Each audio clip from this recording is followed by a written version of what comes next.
বিসমিল্লাহির রহমানির রহিম। প্রিয় ভাই ও বন্ধুরা, আমি চলে আসলাম আমাদের এলাকার এক বিলের ধারে। বিলে কিছু সংখ্যক লোক মনে করেন পাট ধুইতেছে। তো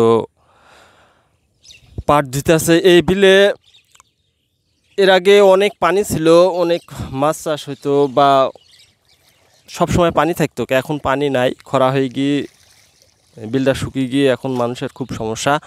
এই যে পাট টাট জাগ দেওয়ার খুব সমস্যা, পাট ধোয়ার জায়গা থাকে না। অনেক কষ্ট করে মাটিল ডোবা এসব মেশিনের পানি, টিউবওয়েলের পানি, এসব পানি দিয়ে পাট জাগ দেয়, দিয়ে পাট ধয়।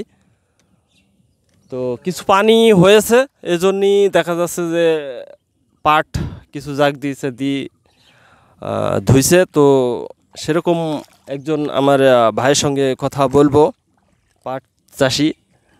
ঠিক আছে, এই যে আসাদুল ভাই,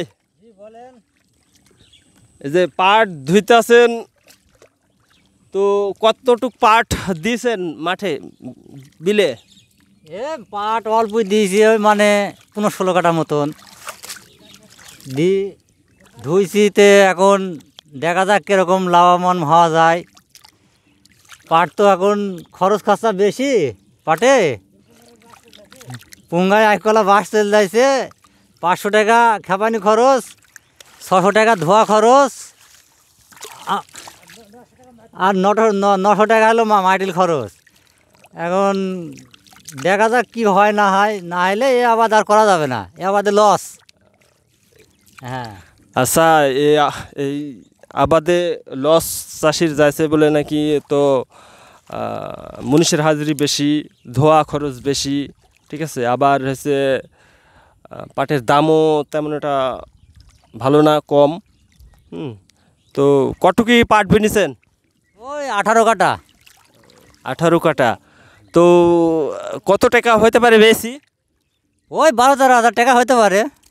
খরচ কি পরিমাণ? খরচ 16,000 যাবে।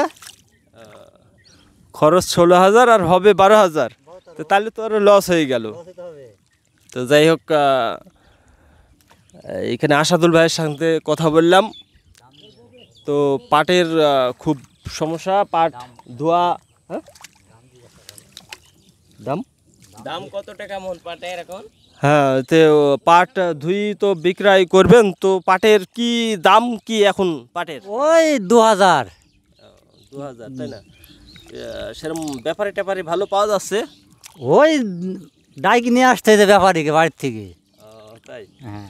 আচ্ছা, পাটের দাম তেমন একটা নাই, 2,000 টাকা মন আর কি। ব্যাপারী তেমন পাওয়া যাচ্ছে না, ব্যাপারীকেও বাড়িতে নিয়ে ডেকে নিয়ে আসতে হচ্ছে, খুব খারাপ একটা অবস্থার ভিতরে। তারপরেও মনুক্তি মতন, তারপরেও এখন হচ্ছে গিয়া দেশের পরিবেশ পরিস্থিতি তেমন একটা ভালো না। ওদিকে মনে করেন যে খুলনা, ওই যে ঢাকার ওই সাইডে, সিলেট, সুনামগঞ্জ, ওইদিকে তো মনে করেন যে ভারতের বেড়িবাঁধ খুলে দেওয়াতে মনে করেন পানি আসি সব ভরে গেছে এলাকা। কিন্তু শুধুমাত্র আমাদের এলাকায় পানি নাই, আমাদের এলাকাটাই শুকনো।